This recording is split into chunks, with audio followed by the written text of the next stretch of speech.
पहिला काय त्रास व्हायचा? पहिले ना शिर उठायची उठताना म्हणजे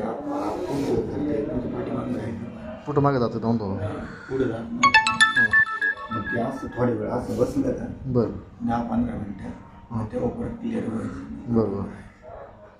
आता ट्रीटमेंट झाली वाटतं की मोकळं पूर्ण क्लिअर कट? आता कळ नाही लागत. आता काय नाही लागत? नाही पाय पुढं सरळ करताना मग काहीच नाही. नाही ती शिर कशी उठते आपली हां. तर हा पाय डायरेक्ट असं पाठीमागे यायचं पण पुढं उभं राहते. आता पूर्ण गुडघा मोकळा झाला ना?